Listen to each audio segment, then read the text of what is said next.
माझ्या संयुक्त विद्यमाने आपण आज डॉक्टर बाबासाहेब जयकर व्याख्यानमाला या ठिकाणी आयोजित केलेले आहे. डॉक्टर बाबासाहेब जयकर व्याख्यानमालेचं हे पहिलं पुष्प आहे.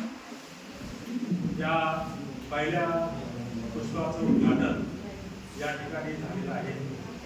आजच्या या पहिल्या पुष्पाचं उद्घाटन करण्यासाठी आज आपल्याला जे वैशाख शिक्षण मंडळाचे व्याख्याते लाभलेले आहेत माननीय श्री नवनाथ शिंदे सर, कला विज्ञान व वाणिज्य महाविद्यालय सातारा, तालुका रावरी, जिल्हा नगर. त्याचबरोबर आजच्या कार्यक्रमाचे अध्यक्ष आपल्या महाविद्यालयाचे प्राचार्य डॉक्टर त्याचबरोबर कलाशाखेचे प्रमुख डॉक्टर रमेश तांबडे, ज्ञान coordinator doctor Raju Gulab sir, त्याचबरोबर सूत्रसंचालन करणाऱ्या मॅडम डॉक्टर जयमाला मॅडम, त्याचबरोबर Kale sir, Chande sir, doctor Pune sir आणि तुम्ही सर्व विद्यार्थी मित्रांनो, आज दरवर्षीप्रमाणे आपण आपल्या महाविद्यालयामध्ये आजही डॉक्टर बाबासाहेब जयकर व्याख्यानमालेचं या ठिकाणी आयोजन केलं आहे. या व्याख्यानमालेमध्ये पहिलं पुष्प गुंफण्यासाठी आमचे मित्र डॉक्टर नवनाथ शिंदे सर या ठिकाणी उपस्थित झालेले आहेत. तर मी त्यांचं सर्वात प्रथम वैशाख शिक्षण मंडळाच्या वतीनं, आपल्या महाविद्यालयाच्या वतीनं आणि आपल्या शिक्षण संस्थेच्या वतीनं या ठिकाणी स्वागत करतो. आपल्याला माहिती आहे की तुम्हाला हे जे काही वैशाख शिक्षण मंडळ, हे जे वैशाख शिक्षण मंडळ आहे, तर हा शब्द प्रामुख्याने तुम्हाला तुमच्या दृष्टीने नवीन आहे. वैशाख म्हणजे बाह्य, जाड भिंतीच्या बाहेरचं असणारं जे काही शिक्षण आहे, तर हे शिक्षण प्रामुख्याने या वैशाख शिक्षण मंडळामार्फत त्या ठिकाणी शिकवलं जातं. आणि या वैशाख शिक्षण मंडळामार्फत विविध जी काही व्याख्यानं आहेत, ही व्याख्यानं त्या ठिकाणी आयोजित केली जातात. या व्याख्यानामधून जे महाविद्यालयातील विद्यार्थी जे आहेत, तर या विद्यार्थ्यांना जे काही औपचारिक शिक्षण जे आहे, चार भिंतीच्या आतमध्ये जे शिक्षण शिकवलं जातं, त्याच्या व्यतिरिक्त त्याच्यापेक्षा वेगळं शिक्षण, वेगळा विषय, वेगळी माहिती या वैशाख शिक्षण मंडळ अंतर्गत त्या ठिकाणी व्याख्याते आपल्याला सांगत असतात. तर आजही आपण जे व्याख्याते बोलवले आहेत, तर या व्याख्यात्याचा आपला जो काही विषय आहे, तर विद्यार्थी वाचतील तर देश वाचेल, तर हा विषय प्रामुख्याने त्या ठिकाणी त्यांचा आहे. तर या विषया संदर्भात प्रामुख्याने ते तुम्हाला सविस्तर अशा स्वरूपाची माहिती त्या ठिकाणी सांगणार आहे. आपल्याला माहिती आहे की आजचं आपलं हे जे काही युग आहे, तर हे तंत्रज्ञानाचं युग त्या ठिकाणी आहे. या तंत्रज्ञानाच्या युगामध्ये प्रामुख्याने हा असणारा जो काही विद्यार्थी आहे, तर हा विद्यार्थी प्रामुख्याने त्या हिंदीच्या आतमध्ये असणारे जे काही शिक्षण आहे, या शिक्षणाच्या व्यतिरिक्त बाहेरील जे शिक्षण आहे, तर हे शिक्षण प्रामुख्याने विद्यार्थ्यांना मिळत नाही. आणि म्हणून इथं जी वाचन संस्कृती जी आहे, तर ही वाचन संस्कृती संघटित करण्याचं काम या देशातील काही तरुण आहे, तर या तरुणाकडे त्या ठिकाणी आहे. आणि म्हणून जे तरुण हे पुस्तक वाचतील तरच ते पुढील आपल्या आयुष्यामध्ये काहीतरी नवीन घडून आणणार आहेत. आणि म्हणून असा एक आगळा वेगळा विषय या ठिकाणी आजचे व्याख्याते आपल्यासमोर मांडणार आहेत. तर मी वैशाख शिक्षण मंडळाचा कार्यभार आहे या नात्यानं त्यांचं या ठिकाणी स्वागत करतो. आणि त्या ठिकाणी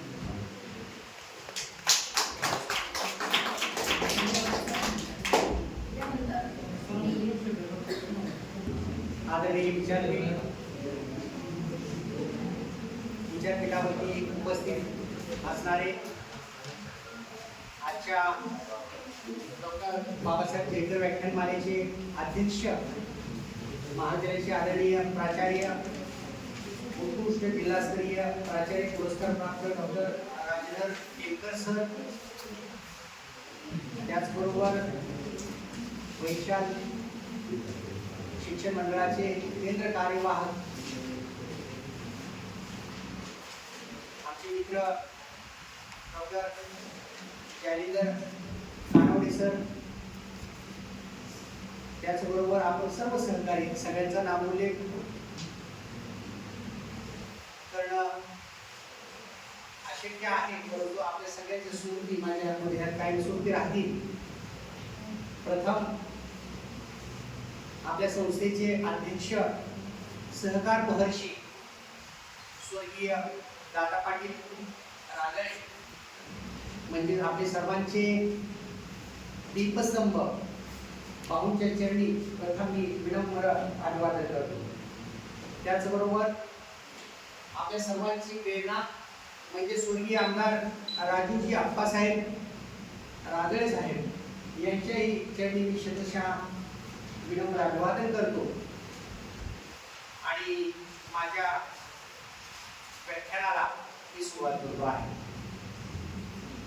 खरं तर आता डॉक्टर कानडे सर यांनी सांगितलेलं आहे की पुणे विद्यापीठानं हा जो उपक्रम सुरू केलेला आहे, डॉक्टर बाबासाहेब जयकर व्याख्यानमाला, हा भविष्यात शिक्षण मंडळा अंतर्गत येणारा ज्ञान, विज्ञान आणि वाचन चळवळीशी संलग्न असणारा हा उपक्रम आहे.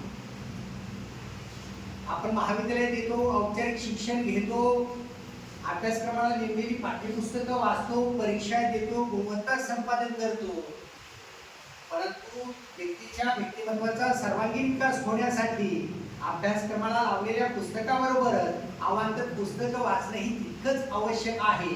त्याचबरोबर वेगवेगळ्या व्याख्यानमालेच्या माध्यमातून श्रवण कौशल्याचाच विकास न करता ज्ञानबुद्धी करणं हे महत्वाचं असतं. म्हणून आपलं व्यक्तिमत्व हे चौरंगी असावं असं म्हटलं जातं. बहुश्रुतता ही एक व्यक्तिमत्वाचं लक्षण असतं आणि ह्या व्याख्यानमाला 4 भिंतीच्या बाहेरचं शिक्षण देत असतात असं सरांनी सांगितलं. ते अगदी समर्पक आहे. विद्यार्थी मित्र हो, मी 4 भिंतीच्या बाहेरचा अनुभव जेवढा मला माहीत आहे तो प्रामाणिकपणे देण्यासाठी आणि तुमच्याशी गप्पा गोष्टी करण्यासाठी मी इथं आलेलो आहे. खरं तर आदिनाथनगर पाथर्डी या परिसरात आल्यानंतर मला माझ्या गावाकडे गेल्यासारखं वाटतं. अगदी तांबोळी सर सुद्धा सांगतील, आपल्या कला शाखेचे समन्वयक आहेत, नॅकचे कोऑर्डिनेटर सरांनी खूप काम छान पाहिलं. प्राचार्य सर आपल्या सर्वांचं कौतुक करत असतात. नशिबाने असे प्राचार्य मिळत असतात. आपण या सर्व गोष्टी मनामध्ये ठेवून जगण्याची प्रेरणा घेऊन तिथून पुढचा मोठा प्रवास करायचा असतो. मग इथं आल्यानंतर मला माझ्या गावात आल्यासारखं, माझ्या माणसात आल्यासारखं क्षणभर जाणीव झाली. का कुणास ठाऊ की नाळ कशी जुळालेली असते, पण ती माती, ती माणसं आपल्याला जवळ आहे असं बोलायचं वाटत राहतं. काळे सर असं वाटत राहतं. आता मला दिलेल्या व्याख्यानमालेला जो विषय आहे तो आहे युवक वाचतील तर देश वाचेल. युवक वाचतील तर देश वाचेल. विद्यार्थी मित्र हो, या देशाचं भवितव्य तुम्ही आहात.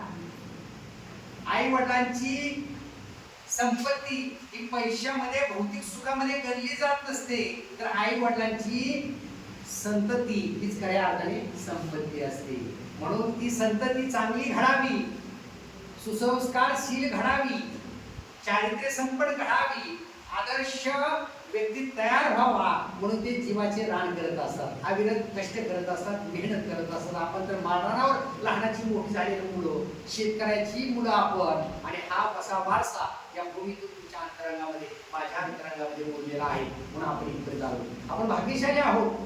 इतक्या सुंदर अशा शिक्षण संस्थेमध्ये आपण अध्ययनाचं, ज्ञान घेण्याचं कार्य करत आहोत.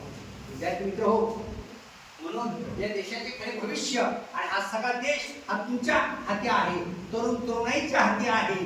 म्हणून असं म्हटलं जातं की tomorrow a leader. Margaret Fuller विचारवंत म्हणतात की tomorrow a leader, today a leader. आज वाचनाचा काळ आहे. आजचा वाचक उद्याचा उत्तम वक्ता असतो. सतत ज्ञानेश्वर म्हणतात वक्ता तो वक्ताची नव्हे श्रोतेने विना उत्तम श्रोता हा उत्तम वक्ता असतो. म्हणून आपले श्रवण कौशल्य आपले कान आपण सदा उघडे ठेवले पाहिजे. जे मिळेल ते ज्ञान ज्या भाषेचे मिळेल त्या ज्ञानशाखेचे मिळेल ते ज्ञान आपण ग्रहण केलं पाहिजे. Young blood is the property of nation. तरुण रक्त ही राष्ट्राची संपत्ती असते. मित्र हो, लात मारील तिथं पाणी काढील अशी लोकोक्ती असायची आणि ही लोकोक्ती खऱ्या अर्थानं सार्थ करण्याची क्षमता सामर्थ्य मन मेंदू मंडळमध्ये फक्त तरुणाईमध्ये आहे. पण विद्यार्थी मित्र हो, आपण सुजाण भारताचे नागरिक आहात. आपल्याला मतदानाचा अधिकार प्राप्त झालेला आहे. आपण वरिष्ठ महाविद्यालयामध्ये अध्ययन करत आहात. म्हणून या देशाची दिशा दृष्टिकोन ठरवत असताना आपल्या करिअरची यशोगाथा घडवत असताना आपल्याला चांगलं वाचावं लागेल, चांगलं पाहावं लागेल. म्हणून असं म्हटलं जातं की जशी दृष्टी तशी सृष्टी. म्हणून ही दृष्टी जर आपल्याला दुरुस्त करायची असेल तर ती चष्मा लावून दुरुस्त होणार नाही सर. आपण काय पाहतो, काय बघतो, काय चिंतन करतो, चिंता करतो हे स्वप्न दृष्टीमध्ये येत असतं. म्हणून आपले आदरणीय स्वर्गीय राजूचे राजळे साहेब यांनी स्वप्न पहा हा संकेत दिला आणि स्वप्न वेळासारखी पाहिजे असतात, धडपडायचं असतं, कष्ट करायचं असतं. त्यामुळे ही स्वप्न बघणं पाहायला शिका संदेश साहेब खूप सुंदर असतं. मला आदरात इथे या कॉलेजचं वाटलं. मी सातारा सोनगावहून आलो मित्र 100 किलोमीटरचा प्रवास करून तुमच्यासाठी हे दूज करायला. मलाही एखादी भूलथापा मारता आली असती सर नाही येता येणार. जर मी हिशोबाची जर वजाबाकी बेरीज केली असती मला परवडतं का नाही हे व्याख्यान असं जरी मी गणित मांडत बसला असतो तर नाही. ज्ञान देण्यासाठी या सगळ्या भिंती ह्या गळून पडल्या पाहिजे. आपल्याला जे कर्म करायचं आहे, आपल्याला ज्यांना बोलायचं आहे, ज्यांना दिशा दाखवायची आहे त्यांच्यासाठी कसला आला हिशोब. आणि मी जर हा हिशोब केला तर मी ती माझा हिशोब करते तो चित्रगुप्त बसलेला आहे. मग कधी माझा पुढं आणते घरात बसलो तरी काचीच्या घरामध्येही सर्पदंश करतो. पोराच्या आईमधल्या मधून तो सापाचं रूप घेतो आणि तो दंश करतो. हे लोक कथा आपल्याला माहिती असते. म्हणून आहे तोपर्यंत धडपड करत राहावं. अगदी साने गुरुजींनी लिहिलेल्या धडपडणाऱ्या मुलं या कादंबरी सारखं. विद्यार्थी मित्र हो, आपलं ज्ञान क्षणाक्षणानं कणाकणानं आपण मिळवत असतो, ते प्रतिगत करत असतो. आजच्या तरुणाई समोर प्रश्न आहे की काय वाचावे आणि काय वेचावे. खूप वक्ते येत असतात, वाचाल तर वाचाल, वाचाल तर टिकाल, वाचाल तर शिकाल, ग्रंथ हेच गुरु, पुस्तक हेच मित्र, अशी चांगली चांगली सुभाषितं घेऊन भाषण जोडत असतात. परंतु विद्यार्थी मित्र हे करत असताना आपण याच वयातून गेलेलो असतो आणि हे वय हे बदलण्याचं असतं. हे वय हे यू टर्न घेण्याचं असतं. सरासरी तुमचं वय हे आता 18, 19, 20च्या आसपास तुम्ही आहात. बघा हे वय यू टर्न घेण्याचं आहे. इथंच घडणं आणि बिघडण्याची दिशा ठरत असते. म्हणून मित्र किती आहेत याच्यापेक्षा कसे आहेत हे महत्वाचं आहे. आता फेसबुकवर सारा गाव मामाचा बाहेर पडलं तर इतकी नाही कामाचा. नव्या नव्या समज माध्यमावरती हजारो पडतात नाही, पण बाहेर पडलं कोणीही आपल्याशी संभाषण करत नाही, कोणीही विचारत नाही. असा अनुभव आपल्याला येतो आहे. अनेक गोष्टीच्या माध्यमातून आपण पाहतो आहोत की या समाज माध्यमामध्ये या व्यसनाच्या आहारी आमची पिढी गुरफटली जाते आहे. हे नवं समाज माध्यम हे ज्ञानासाठी महत्वाचं आहे, संभाषणासाठी तितकंच महत्वाचं आहे. आशयाची देवाणघेवाण करण्यासाठी त्याच्यासारखं प्रभावी माध्यम नाही. परंतु एक केंद्रानं मला वाटतं की आमच्या आजची तरुणाई युवक या मोबाईलच्या आहारी गेलेला आहे. मोबाईलवरती तो तासन तास घालवतो आहे. सर नवी आकडेवारी आणि निष्कर्ष आलाय आमचे भारतीय लोक दिवसाचे 5 तास मोबाईलवरती. मोबाईलवर माहिती आहे, ज्ञान नाही, वस्तुनिष्ठता नाही, सत्यनिष्ठता नाही, सांख्यिकी प्रमाण नाही. मग मित्रो, माहिती संपन्न होण्यापेक्षा ज्ञान संपन्न होणं गरजेचं आहे. आणि ज्ञान संपन्न सांगतील थोडे सर ज्यांनी ग्रामीण भागामध्ये वाचनालय उभा करून वाचन चळवळीचा वसारी वारसा पेरला लोकांमध्ये, हे पुण्य खूप मोठं असतं, महान असतं. पुस्तकाशिवाय दुसरा चांगला मित्र नाही. पुस्तकामध्ये केलेली गुंतवणूक ही सर्वाधिक वेळ देते असं म्हटलं जातं. म्हणून मी तुम्हाला आता इथे प्रश्न करणार आहे. म्हणून मी तुम्हाला सर्वांनी प्रश्न करणार आहे. सगळ्यांनी माझ्याकडे लक्ष द्या आणि उत्तर द्या. कोणाच्या कपाटात कपड्यापेक्षा पुस्तकं जास्त आहेत. प्रश्न पुन्हा रिपीट करतो. कोणाच्या कपाटात कपड्यापेक्षा पुस्तकं जास्त आहेत? हात वर करा.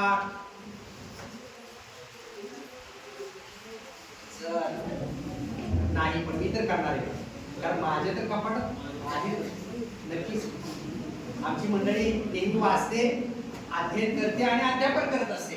परंतु विद्यार्थी मित्र, तुमच्याकडे नाही शब्द पैसे खर्च करून पुस्तक घेण्याची, पण लायब्ररीमध्ये तरी खूप पुस्तकं आहेत ना. आपण त्या पुस्तकाला भेटावं, पुस्तकाला उरी घ्यावं, पुस्तकाची गळावेळ घ्यावी, पुस्तकाला पृष्ठापासून मनपृष्ठापर्यंत पाहावं. अगदी पुस्तक वाचायचं नसतात तर पुस्तकाचा गंधही घ्यायचा असतो आणि त्या गंधामधून हा वाचनाचा छंद जोपासायचा असतो मित्रांनो. पण असं म्हटलं जातं की चालण्यासाठी वाट असते, वाटेसाठी चालणे नसते. चालण्यासाठी वाट असते, वाटेसाठी चालणे नसते. उंच भरारी घेणाऱ्याला शिथिलाचे भान नसते, उंच भरारी घेणाऱ्याला शिथिलाचे भान नसते. विद्यार्थी मित्रो, मोबाईल किती पाहायचा किती नाही हे तुम्हाला सांगण्यापेक्षा पहिल्यांदा आमच्या पिढीला ज्येष्ठांना सांगणं, पालकांना सांगणं गरजेचं आहे बालकांपेक्षा. कारण आमचाच वेळ जास्त जातो, आम्ही मुलांना काय सांगू. म्हणून जसं घरामध्ये आपल्याला किंवा कॉलेजमध्ये सायकल स्टँड असतं पार्किंगसाठी गाडी पार्किंग करण्यासाठी स्टँड असतं, बरोबर. जसं घरामध्ये चप्पल ठेवण्यासाठी चप्पल स्टँड असतं, तसं प्रत्येकाच्या घरामध्ये मोबाईल पार्किंग स्टँड असावं.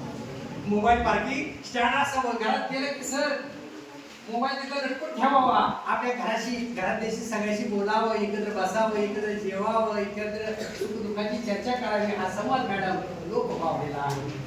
आम्ही एकत्रितपणे चाललेलो आहे. माझीच माडी माझीच गाडी, माझीच माडी माझीच गाडी, माझ्याच बायकोची गोडगोड साडी. त्याच्या बाहेर फिरायला काही बात तयार नाही. स्वार्थी, लवाड आणि दिखाऊ आणि पॅकिंगच्या जमान्यामध्ये आपण आज जगतो आहोत. म्हणून सुबोधा खूप भयान आहे. देव धर्म याच्या माध्यमांमध्ये या संक्रमणशील काळामध्ये ही युवा पिढी दम धरून राहते आहे, टिकते आहे, हे खूप महत्वाचं आहे. म्हणून विद्यार्थी मित्र हो, तुमचे सगळ्यात जिवलग मित्र कोणता, तर तो पुस्तक असला पाहिजे, बरोबर. आणि या पुस्तकाशी एकरूप होऊन आपण वाचन केलं पाहिजे, ज्ञान घेतलं पाहिजे. इरावती कर्वे यांचा बॉयफ्रेंड नावाचा पाठ आहे. इरावती कर्वे हा बॉयफ्रेंड म्हणल्या तर मुलींना हसू आलं. वयच आहे ना, सावध राहा, हा महिना धोक्याचा आहे. एका गुलाबाच्या फुलासाठी जीव देऊ नका, एका गुलाबाच्या फुलासाठी आहारी जाऊ नका. ज्या आई वडिलांना राजाची राणी म्हणून घडवलं, जी स्वप्न तुमच्यामध्ये पाहिली, शिकायला पाठवलं, त्या आई वडिलांची स्वप्न पूर्ण करा. क्लासरूम ऑफिसर होऊन लालदेवीच्या गाडीमध्ये बसून फिरा.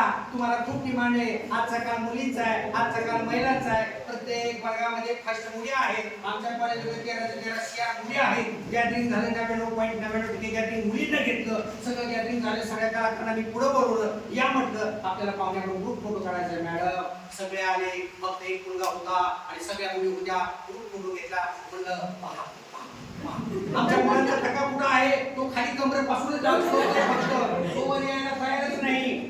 त्याच्यासाठी शेवट गाणं लावलं. म्हणलं आता 3 फुटाच्या उड्या मार, बरोबर. आपलं सादरीकरण बंद करायला पाहिजे. बिचाऱ्या एकट्यानं तुमची लाज वाचवली. तो एकटाच होता आणि जवळजवळ सगळी त्याची मुली होत्या. त्याने येऊन तरी काय केलं, मोठा डान्स केला. जो सामाजिक सांस्कृतिक संदेश द्यायचा तो आम्ही देऊ शकलो नाही. नव्या पिढीला घडवायचंय का बिघडवायचंय, हा सभोवतालचं पर्यावरण तुम्हाला घडवत असते. म्हणून मैत्रिणींनो आणि मित्र हो, तुमच्यासाठी उज्ज्वल काळ आहे, तुमच्यासाठी तर प्रचंड उज्ज्वल काळ आहे. जुन्या काही नवस केला जायचा मुलगा होऊ दे, पण आता नवस करते आहे पिढी मुलगी होऊ दे, कारण ती 2 घराचा सांभाळ करते. नाहीतर मुलगा आज उद्या पिढीचा पालन पोषण करेल की नाही हा प्रश्न होतो आहे. कारण भारतामध्ये जगामध्ये सगळ्यात जास्त वृद्धाश्रमाची संख्या वाढली आहे.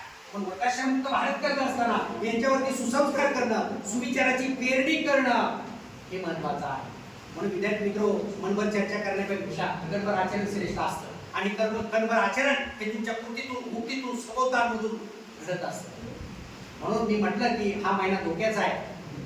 14 फेब्रुवारी व्हॅलेंटाईन डे, बाह्य अंगाला आकर्षून एका गुलाबाचं फूल दे, इतका आपण काय कमी मौल्यवान नाही, प्रचंड मौल्यवान संपत्ती आपण आहोत. म्हणून अजिबात त्या फुलाकडे डुंबून सुद्धा पाहायचं नाही, त्याच्याकडे अजिबात बघायचं सुद्धा नाही. आपलं करिअर घडवायचं आहे. आणि विद्यार्थी मित्र हो, आज भयानक परिस्थिती बघतो आहे, काळ खूप कठीण आहे, आणखी सामाजिक स्वास्थ्य बिघडलेलं आहे. तुम्हाला जर चांगलं उभं राहायचं असेल आणि चांगली सुंदर स्वप्नातली परी घ्यायची असेल तर परीक्षेमध्ये चांगला अभ्यास करा. परीक्षा या शब्दाची कोड केली, चांगला अभ्यास केला तर परी मिळेल. परीक्षा परीक्षा चांगला अभ्यास केला तर पहिले 2 शब्द मिळतील, परी मिळेल. आणि नाही अभ्यास केला तर शेवटचे 2 शब्द मिळतील. परी घ्यायची, परीक्षा घ्यायची तुमच्या हातामध्ये आहे. म्हणून चांगला अभ्यास करा, अध्ययन करा, चांगलं वाचा, क्लासवर व्हा, परी आपोआप येईल. म्हणून तुम्ही दोघेही मला मूल्यवान आहात.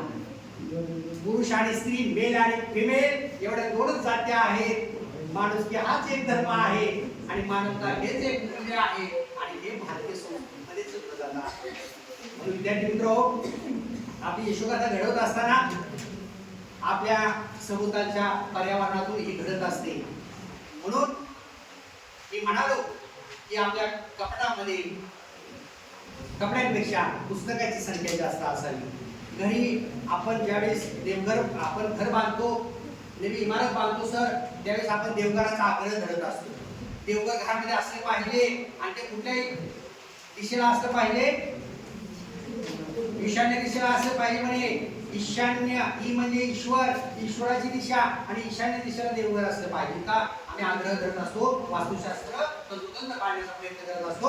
मग घरामध्ये जर देवघरासाठी हट्ट धरत असाल, देवासाठी पाटाचा हट्ट धरत असाल तर घरामध्ये असे कपाट असले पाहिजे ज्याच्यामधून आमची ही संस्कारशील पिढी घडणार आहे. घरामध्ये 1-2 तरी वर्तमानपत्र आली पाहिजे, 2-3 तरी मासिक आपल्या घरामध्ये आली पाहिजे, पै पाहुण्यानं वाचली पाहिजे, म्हणजे त्यांच्या डोक्यात दुसरा विचार येणार नाही. सासू आला, सासरा आला, मेहणा आली, नणंद आली, तिच्या समोर अशी 2-3 मॅगझीन ठेवून द्यायची. 5 का बरं?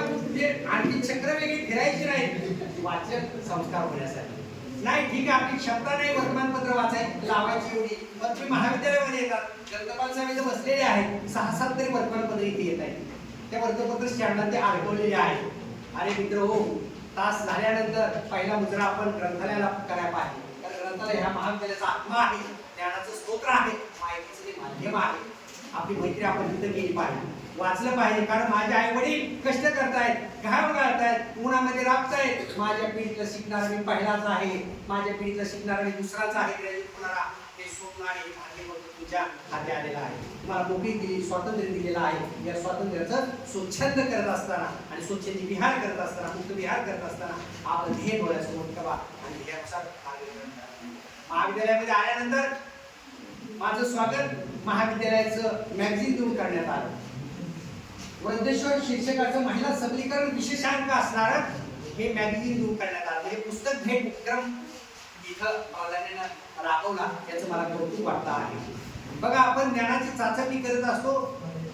ज्ञान कसं मिळवायचं, शब्दसंग्रह कसा वाढवायचा, स्पष्टीकरण कौशल्य कसं विकसित करायचं, हसण्यानं कसं उभं राहायचं, आय कॉन्टॅक्ट म्हणजे डोळ्याला डोळे धरून बोलणं. आणि ते बोलत असताना एकत्रित दृष्टी क्षमता आली की आपण घाबरत नसतो. बरोबर बरोबर. सुरुवातीला काय सायकल आली का? सुरुवातीला काय पोहायला लगे आलंच का? सुरुवातीला काय गाडी चालवा आलीच का? एक-दोनदा बाजूला इकडे तिकडे गेलीच की. सायकलवर पडलो, कोपराला लागलं, गुडघे फुटले, पुन्हा चांगला कट मारला ना, शिकलो ना. असंच असतं, धडपड करत शिकलं पाहिजे. हा काळच तो आहे. ज्ञान हे असंच आपल्याला घ्यायचं असतं. मी तुम्हाला एक प्रश्न विचारतो, तुम्ही मला उत्तर द्या. कोडी आहेत, कोडी, ज्या कोड्यातून आपला शब्दसंग्रह वाढतो, ज्ञान वाढतं, अशी मराठी कोडी आहे. म्हणजे तुम्ही किती वाचता हे याच्यातून दिसून येतं. कोड असा आहे, सगळ्या गावभर फिरते आणि मंदिरात जायला घाबरते. Very good. समान उत्तर नको होतं, हात वरती पाहिजे होता फक्त, म्हणजे मी एकाला विचारलं असतं मला खात्री करता आली असती. पुढचं मराठी एक कोडं आहे, 12 जण आहेत जेवायला. ज्ञान कसं मिळवायचं, शब्दसंग्रह कसा वाढवायचा, सांगायची मग एखाद्या व्याख्यानाची शब्द शृंखला इथं मला कशी गुंफायची सुट्या सुट्या मुद्द्यातून तिचं स्किल हे आपल्या अवतीभोवतीच लपलेलं असतं. म्हणून ही चाचपणी करत असताना मी प्रश्नोत्तरूपी संवाद तुमच्याशी साधतो आहे आणि तुमच्या भाषेमध्ये बोलण्याचा प्रयत्न करतो आहे. दुसरं मराठी कोड असं आहे, 12 जण आहेत जेवायला, 1 जण आहे वाढायला. ओळखा पाहू कोण? हात वर. ठीक आहे, घड्या त्यांच्यासाठी टाळ्या वाजवूया आपण. पुढं आहे, मी आहे तरी कोण? मी आहे तरी कोण? तिच्या डोळ्यात बोटे टाकली की माझं तोंड उघडते. सांगा पाहू मी कोण? सर्वांनी उत्तर नको मला फक्त मित्रा हात वरती हवा आहे. तुम्ही ज्या उत्तर दिले ते चुकीचं आहे. पुन्हा एकदा सांगतो प्रश्न बघा. मी आहे तरी कोण? तिच्या डोळ्यात बोटे टाकली की माझं तोंड उघडते. सांगा पाहू मी कोण? जे उत्तर देईल त्याला मी 10 रुपये बक्षीस देणार. जो उत्तर देईल त्याला मी 10 रुपये बक्षीस देणार. आता बक्षिसाच्या रकमेला तुम्ही घाबरले तुम्ही हसले. 500ची नोट आहे, 10 रुपये का काढले? अरे काय, माझा भाऊ 1992 साली जिल्हास्तरीय वक्तृत्व स्पर्धेमध्ये उस्मानाबाद जिल्ह्यामध्ये पहिले आले. कलेक्टर साहेबांकडून बक्षीस मिळालं होतं 2 रुपये. आज माझे थोरले भाऊ पुण्याचे एसपी आहेत, डॉक्टर राजकुमार शिंदे. ते 2 रुपये म्हणजे त्या काळी सोनं कसं होतं, त्या काळचं ते मूल्य होतं. त्या 2 रुपयामुळे त्याला शब्द आले. अभ्यास केला. एमपीएससी मध्ये महाराष्ट्रात 2020 साली महाराष्ट्रात पहिले होते. ही शब्द आता त्या 2 रुपयाला दिले. मित्र, आपल्या भारताचं चलन काय आहे? काय आहे? 1 रुपया. पण पैशाला मूल्य नाही. ती घटना दाखवून त्या हास्यातून मला गांभीर्य निर्माण करायचं होतं. मग कोणी घेते का बक्षीस? का ठेवू खिशामध्ये? वाचते. तिच्या डोळ्यात बोटे टाकली की माझं बोट उघडते. उत्तर आहे कात्री. उत्तर आहे कात्री. तिच्या डोळ्यात बोटे टाकली की माझं बोट उघडतं. विद्यार्थी मित्र, एका काळ्याकुट्ट राजाची अद्भुत मी राणी. एका काळ्याकुट्ट राजाची अद्भुत मी राणी. हळूहळू पिणार मी पाणी. सांगा पाहू मी कोण? म्हणजे तुम्ही किती वाचता आणि काय वाचता याची मला चाचपणी करायची. काय? पुन्हा एकदा सांगतो, जरा डोक्याला चालना द्या, मेंदूला विचार करण्याला भाग पाडा.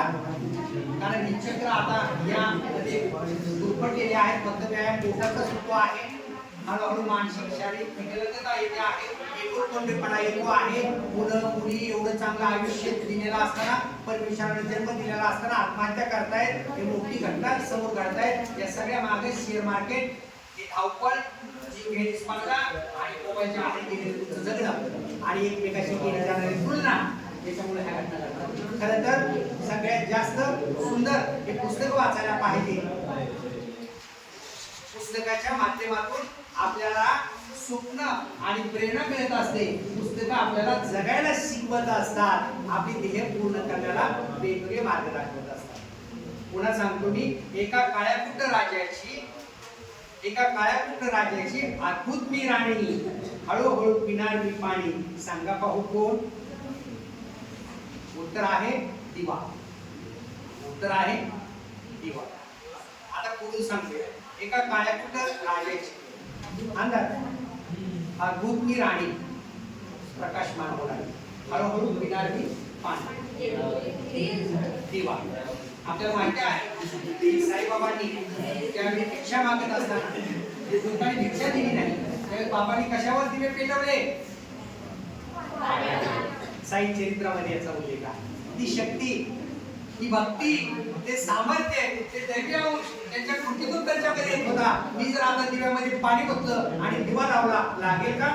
नाही. तेवढं कर्म, तेवढी शक्ती, तेवढी नीतिमत्ता, चारित्र्य आणि चरित्र जर असेल, समाजासाठी खपलो असेल, तर आज ही आपल्या अवती संत आहे. आज ही आपल्या अवती देव आहे. ज्या आईने मला जन्माला घातला, ती माझा पहिला देव. ज्या वाटा माता पित्यामुळे मी हे जग पाहू शकतो, ते आई वडील माझे पहिले काय आहेत? देव आहे. म्हणून विद्यार्थी मित्रो, असं नाही की लहान मुलांना सांगावं आई वडिलांचं दर्शन घे. अरे विद्यार्थी मित्र, तुम्ही सुद्धा दररोज आई वडिलांचं दर्शन घ्या. बघा काय गंमत आहे, किती शक्ती मिळते आहे. किती जण आई वडिलांचं दर्शन घेतात बरं सांगा. या तिच्यासाठी काय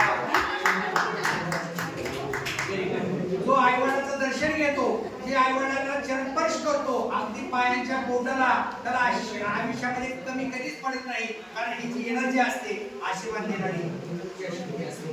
म्हणून नव्या पिढीला सांगत असताना मित्रा नव्या पिढीला सांगत असताना मला हे सांगायचं आहे की हे संस्कार फक्त काही शिशु संस्कार, गर्भसंस्कार, बालसंस्कारापुरते मर्यादित नाही किंवा युवा संस्कारापर्यंत, किशोरवयापर्यंत मर्यादित नाही, तर आमच्या तरुणाईवर हे संस्कार करणं गरजेचं आहे. बरोबर. म्हणून आम्ही माता पित्याच्या प्रति विनम्र असलं पाहिजे, गुरुजनांच्या प्रति विनम्र असलं पाहिजे, व्यावसायिक क्षेत्रातल्या किंवा आध्यात्मिक क्षेत्रातल्या गुरुशी ज्यांनी आपण विनम्र असलं पाहिजे, त्यावेळी आपली प्रगती होत असते. आम्ही इथपर्यंत आलो आहे, हे बघा इथपर्यंत आलो आहे. या जॅकेटवरती गाडीवरती अजिबात जायचं नाही, अजिबात नाही. कारण मी म्हटलं आजचा जमाना कसा आहे, पॅकिंगचा. पॅकिंग असं करू, आतमध्ये काय माहिती नाही. बरोबर. असं संतवचन आहे की काय भुलली आवरली या रंगा, ऊस डोंगा परी रस रोईची डोंगा. अरे माणसानं वरच्या रंगाला बोलायचं नाही, रंग गोरा आहे की काळा आहे, ना कागद हातार आहे की नसतंय, डोळ्याची ठेवण कशी, कानाची ठेवण कशी, केसरचना कशी आहे, वेशभूषा कशी, झोट काय बोलायला आवडली या रंगा, वरच्या रंगाला बोलू नका. पॅकिंग आहे, पॅकिंग आहे. काय बोलायला आवडली या रंगा, ऊस डोंगा. डोंगा म्हणजे काळा, ऊस काळा असतो पण रस मात्र थोडा असतो. त्याला कापा, तोडा, चरख्यात घाला, एकदा दोनदा तीनदा पाचदा, रस कसा येतो. माणसाचं अंतरंग जपलं पाहिजे. बाह्यापेक्षा अंतर्मन, त्याचं मानसशास्त्र, त्याचं वर्तन हे महत्वाचं आहे. कारण वर्तनातूनच परिवर्तन होत असतं, वर्तनातूनच परिवर्तन घडत असतं. म्हणून मित्र आजपासून आपली मैत्री पुस्तकांशी करा. मी शेवटी तुम्हाला आणखी एक मराठी कोड सांगेन, बघूया कोण अचूक उत्तर देत आहे. मला वाचावं लागेल. या वर्गामध्ये ज्यावेळी आपण बसतो आणि एखादी व्यक्ती बरोबर अचूक उत्तर देते, त्यावेळी रिझल्ट हा उत्तर दिसतो आहे एकाशी. बरोबर. त्यानंतर तुम्ही सर्वांनी बोललं पाहिजे, सर्वांना आलं पाहिजे.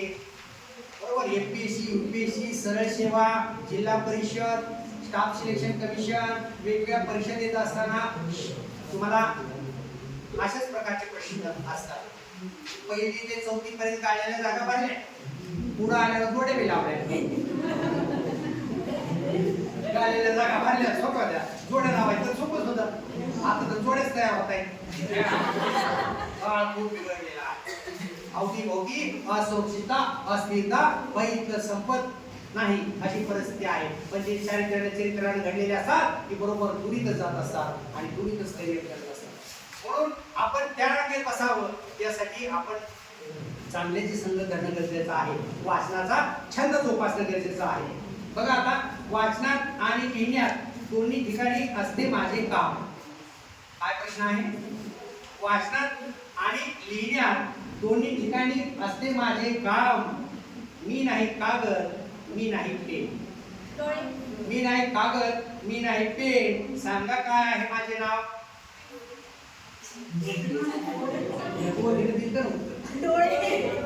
डोळे.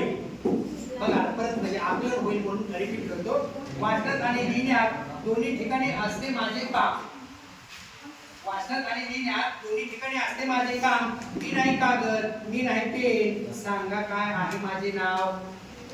डोळे. एखादा म्हणे चष्मा, एखादा म्हणे हात. समज उत्तर कोणतं आहे.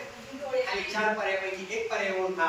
दोन चुकीचेच असतात 100% आणि दोनच बरोबर असतात. त्या दोन मध्ये पण प्रमाण असतं 40% 20%. तार्किकता असते का नाही. आकृत्या ओळखा, बुद्धिमत्ता, सामान्य ज्ञान, चालू घडामोडी, परीक्षेत वाचा, आकलन करा. म्हणजे 5वी स्कॉलरशिप, नवोदय विद्यालयाच्या परीक्षाच्या माध्यमातून स्पर्धेची खरी तयारी होत असते आणि आपण खऱ्या अर्थानं शासकीय नोकरीला पात्र होत असतो, पोलीस भरतीला पात्र होत असतो. अशा प्रकारचे प्रश्न प्राधान्याने केला आहे. म्हणून विद्यार्थी मित्र, असे विधान केलं जातं की माणसानं हरळीसारखं वाढावं. माणसानं हरळीसारखं वाढावं आणि कापसासारखं म्हातारं व्हावं. पांढरा कापूस झाल्यानंतर वेचायला सुरुवात होते. माणसानं हरळीसारखं वाढावं. आणि हरळ कशी वाढते आणि ते तणकट वाढलं की नापिकी होते. म्हणून शेतकरी हातात कुदळ घेतो, टिकाव घेतो आणि त्या हरळीची टकलं सगळी दूर करण्याचा प्रयत्न करतो. फूटभर 1.5 फूट खोदतो, एक ना एक काशी वेचण्याचा प्रयत्न करतो. आपण कष्ट करायचे तुला तसं माणसानं हरळीसारखं वाढावं आणि कापसासारखं मोठं व्हावं. बायनाबाई म्हणते, बिना कपाशीचं मुले त्याने बोंड बनवू नये, बिना कपाशीचं मुले त्याने बोंड बनवू नये, हरी नामा विन बोले त्याने तोंड बनवू नये. विद्यार्थी मित्र, हरिनाम घेणं आपल्या पुण्यप्रद असलेल्या दिसून आहे. अहमदनगर जिल्हा ही धार्मिक पार्श्वभूमी असणारा मोठा महाराष्ट्रातील जिल्हा आहे. आपण तर या सर्व शक्तिपीठांच्या आणि परकीय वातावरणामध्ये चैतन्य रूपी वातावरणामध्ये वाढत आहोत. खूप भाग्य आहे, खूप भाग्य आहे. म्हणून हा जो भारतीय परंपरेचा जो काय आविष्कार आहे, जो संस्कार आहे, जी संस्कृती आहे, ती भाषेच्या माध्यमातून काय केलेली असते, लिपिबद्ध केलेली असते आणि संरक्षित आणि संवर्धित केलेली असते. म्हणून हे ऐतिहासिक स्थळ जे आहे ते पाहणं, शैक्षणिक अभ्यास सहली करणं हे एक प्रकारचा अध्ययनच असतं. चार भिंतीचा बाहेरचा तो अनुभवच असतो. म्हणून ते आपण बारकाईने वाचले पाहिजे. ताम्रपट, शिलालेख, हस्तलिखित, पोथ्या, पुराण ग्रंथ, वेद, उपनिषदे या सगळ्या गोष्टीचं श्रवण भक्तिपूर्ण वातावरणामध्ये आपण केलं पाहिजे. तरच आपलं मन, मेंदू आणि मनगट हे स्थिर राहतं आणि प्रगतीची दारं आपल्याला उलगडली जात असतात. गझल सम्राट सुरेश भट आपल्या गझलेमध्ये म्हणतात, उशे काळ होता होता काळ रात्र झाली, उशे काळ होता होता काळ रात्र झाली, अरे आयुष्याच्या पेटवा मशाल. ज्योतिराव गोविंदराव फुले आपल्या शेतकऱ्याच्या असून या ग्रंथामध्ये उपगात लिहित असताना सुरुवातीलाच नोंद करतात. ते एक अखंड लिहितात, विद्येविना मती, मतीविना विद्येविना विद्य गेले, विद्येविना शूद्र घटले, इतके सारे अनर्थ एका अविद्येने. विद्यार्थी मित्रो, अविद्या म्हणजे आलशी. महात्मा ज्योतिबा फुले यांनी 1845 साली मराठीचं पहिलं सामाजिक नाटक लिहिलं, तृतीय रत्न. आणि त्या तृतीय रत्नामध्ये शिक्षणाचं महत्व आणि महात्म्य सांगितलेलं दिसून येतं. एक वेळ भाकरी कमी खा, तीर्थयात्रा देवदर्शन कमी करा, पण मुलांना शिकवा. पोटाला चिमटा घ्या, पण मुलांना शिकवा. नवस सायास पूर्ण करण्याच्या भानगडीत पडू नका. बकरी, कोंबडे, बळी या माध्यमातून अंधश्रद्धा, अस्पृश्यता आणि अडाणीपण, अशिक्षितपणे दूर सारा हे आपल्याला संत गाडगे महाराज, राष्ट्रसंत तुकडोजी महाराज यांनी ग्रामगीतेतून सांगितले आपल्याला दिसून येतात. तूच आहे तुझ्या जीवनाचा शिल्पकार, असं ते सांगते करीत असायचं कारण अभ्यासक तुका म्हणे. यासारख्या कृतीमधून आपलं व्यक्तिमत्व घडवलं पाहिजे. संत तुकोबाराय म्हणतात की महापुढे झाडे जाती तेथे लवाळे वाचते. महापुढे झाडे जाती तेथे लवाळे वाचती. म्हणून आपल्या अंगी नम्रता हवी, शालीनता हवी. आणि नम्रता, शालीनता या संघर्षातून, वागण्यातून आणि या संकट समस्यातून येत असतात. विद्यार्थी मित्रो, मी गरीब आहे, मी खूप संघर्ष करतो आहे, मला खूप कष्ट करावे लागतात, म्हणून दुःखी होऊ नका, उदास होऊ नका. संकट तेच वाटेला आलेले असतात ज्याच्यामध्ये त्याला धैर्यानं सामोरे जाण्याची शक्ती असते. बरोबर? म्हणूनच हा काळ तुमचा आहे, युवकांचा आहे असं म्हटलं जातं. नॅशनल बुक ट्रस्टने एक अहवाल सादर केला सर, आणि त्या अहवालामध्ये त्यांनी नोंदी केलेल्या आहेत. बरेचसे वक्ते व्याख्यानामध्ये येत असताना, वर्ण बोलत असताना म्हणत असतात की आजची तरुणाई वाचत नाही, आजचे तरुण तरुणी वाचत नाही. याशी मी सहमत नाही. नॅशनल बुक ट्रस्टने अहवाल नोंदवलेला आहे सर. आजचे तरुण मुलं मुली खूप वाचतात, आजचे समाजातील लोक खूप वाचतात, पुस्तकं विकत घेतात. विक्रमी पुस्तकाचे खप झालेले आकडे कोट्यावधी ग्रंथपाल सांगितले बसले. अखिल भारतीय मराठी साहित्य संमेलन असेल किंवा शांतता पुणेकर वाचत आहे, त्यावेळेच्या न्यूज तुम्ही वाचल्या असतील, पाहिल्या असतील. प्रचंड कोट्यावधीच्या उलाढाली या पुस्तकामध्ये होणार दिसते. आमची तरुणाई वाचते आहे, परंतु काय वाचावं आणि काय वेचावं हे नेमकंपणाने त्यांना सांगणं गरजेचं आहे. म्हणून युवक वाचतील तर देश वाचेल या विषयाची पायाभरणी करत असताना विद्यार्थी मित्रो, प्राथमिक आणि पूर्व प्राथमिक शिक्षण घेत असताना वाचन, भाषण, लेखन आणि संभाषण या 4 प्राथमिक कौशल्याचा विकास तुमचा नक्की झालेला आहे. बरोबर? तुमची पायाभरणी मजबूत झालेली आहे. तुम्हाला मराठी, हिंदी, इंग्रजी इंग्रजी या 3 भाषा आजकालीच बोलता येतात, समजतात, कळता आहे. कारण आपल्याला देश जर सोडून 7 समुद्रा पड्याला जायचा असेल तर एक तरी परकीय भाषा आली पाहिजे. बरोबर. जो काळ होता 7 समुद्रा पड्याला जायचं म्हणजे भीतीचा काळ होता. बरोबर. म्हणून संस्कृती आणि मनुस्मृतीमध्ये हे सगळे बंधनं घातली होती. पण आज संविधान समोर आहे आणि भारत डॉक्टर बाबासाहेब आंबेडकरांनी ज्ञानाच्या कक्षा सर्वांसाठी खुल्या केलेल्या आहेत. मोठे महात्मा फुले म्हणून बहुजनासाठी झाले शिक्षण खुले. म्हणून ह्या 7 समुद्रापड्याला जाण्यासाठी तुम्हाला एक तरी परकीय भाषा फॉरेन लँग्वेज आलीच पाहिजे. मराठी, हिंदी, इंग्रजी तर गरजेचीच आहे. मातृभाषा तर ती संवादाची भाषा असते. मातृभाषा ही हृदयाची भाषा असते. कवी वर्dsworth म्हणतात mother tongue is the heart of language. Mother tongue is the heart of language. मातृभाषा ही हृदयाची भाषा असते. आमच्या संकल्पना, कन्सेप्ट ह्या सगळ्यात अगोदर कोणत्या भाषेतून कळतात? मातृभाषेतून कळतात. म्हणून मातृभाषा हिंदीची भाषा असते. त्या राज्याची प्रथम भाषा असते. त्याचबरोबर आपल्याला हिंदी, इंग्रजीचा परिचय हवा आणि एक परकीय भाषाही आली पाहिजे. बरोबर. नाहीतर आपल्याला काकूही विचारणार नाही. काकू म्हणजे का म्हणजे काळा, तू म्हणजे कुत्रा. मला जर बाहेर जायचं असेल, परदेशात वारी करायची असेल, संभाषण करायचं असेल तर मला 3 भाषेबरोबर एक परकीय भाषा आली पाहिजे. या पाटणी कॉलेजचा मुलगा आहे, मुलगी आहे, त्याला जर्मन येते, जॅपनीज येते, फ्रेंच येते, रशियन येते. किती सुंदर आहे, किती सुंदर आहे, किती आनंद वाटतो. मला जॅपनीज लँग्वेज येते, येत नाही मला, पण मला येते असं वाटतं. तर ही स्वप्न मी आता माझ्या विद्यार्थ्यांना पूर्ण करून देतो. सर, माझे विद्यार्थी पुणे विद्यापीठामध्ये संशोधनाचं कार्य करतात. मी त्यांना म्हणत असतो लँग्वेज शिकवणे. मी शिकलो नाही, पण माझं स्वप्न मी तुझ्यामध्ये पाहतो आहे. आणि हे वारसा एका पिढीकडून दुसऱ्या पिढीकडे आपण द्यायचा असतो आणि यांना आपण घडवायचं असतं.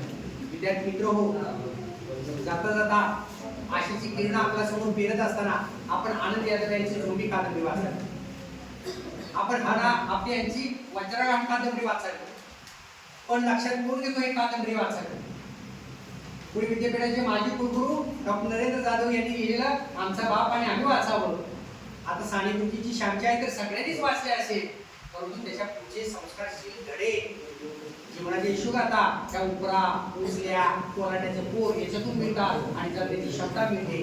किंवा गोरे यांचं 3 दगडाची चूल वाचावं किंवा विठ्ठल व्यंकटेश कामत यांनी लिहिलेलं इडली, ऑर्किड आणि ती वाचावं किंवा भटक्या गोपाळ समाजाची पहिली शिक्षिका झालेली जनाबाई गिरे यांनी लिहिलेलं मरणकळा वाचावं. नाहीच काय जमलं तर तुकोबांची अभंगाथा वाचावी. बरोबर. ज्ञानेश्वरांनी लिहिलेले जे काही ज्ञानेश्वरीचे 18 अध्याय आहेत त्या 18 अध्याय वाचावे. नाहीच काय जमलं तर हरिपाठ तरी खिशात ठेवावा. आपली वाट झटकणार नाही आणि हा देव तुम्हाला वेगळ्या मार्गाला लावणार नाही.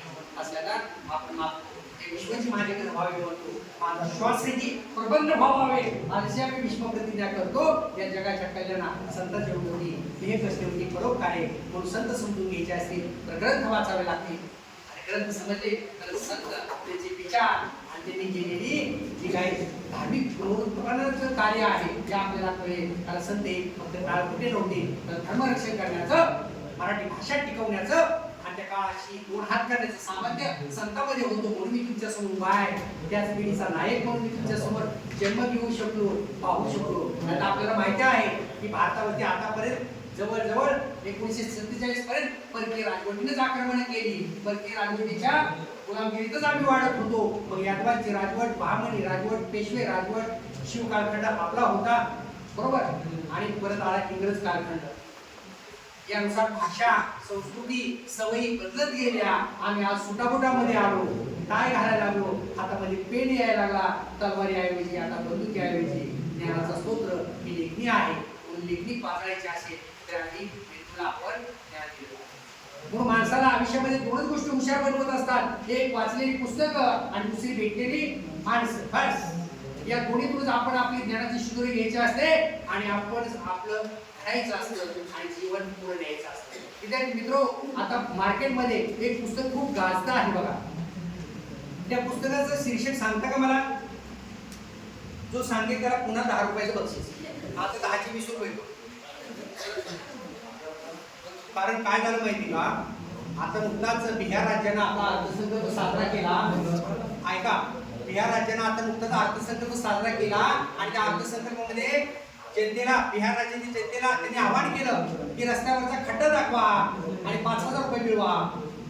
म्हणजे रस्त्यावरचा खड्डा दाखवायचं शूटिंग नोंदणी करायची, ऑनलाईन पोर्टलवरती माहिती टाकायची, 72 तासाच्या ती कमिटी येते आणि तो जर खड्डा असेल तर तुम्हाला 5,000 रुपये दिले जातात आणि 72 तासाच्या आत तो खड्डा बुजवला जातो. अशी जर योजना महाराष्ट्र सरकारने केली तर या प्रकार बरोबर हायवेवर आलो आणि फोटोच काढत बसलो असतो रस्त्यावर. आता पण 1 लाख रुपये काळेसर घेतले असते. म्हणून मित्रांनो, शेवटच्या टप्प्यात येत असताना संस्कृतीचा संदेश देत असताना आणि युवक वाचतील तर देश वाचेल हे सांगत असताना शेवटचा प्रश्न तुम्हाला मी विचारला. तुम्ही मोठ्या प्रमाणामध्ये वाचलं जाणारे एक पुस्तक आहे, त्या पुस्तकाचं शीर्षक सांगाल का?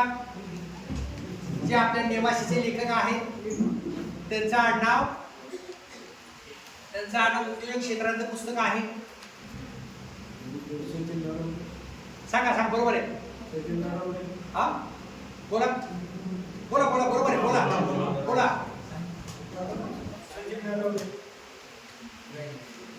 आणखी कोण प्रयत्न करेल? नेवासेचे लेखक आहेत, उद्योजक आहेत, युवा उद्योजक आहेत, त्यांच्या पुस्तकाच्या विक्रमी आवृत्त्या निघाल्या, लाखो पुस्तकं विकली गेली.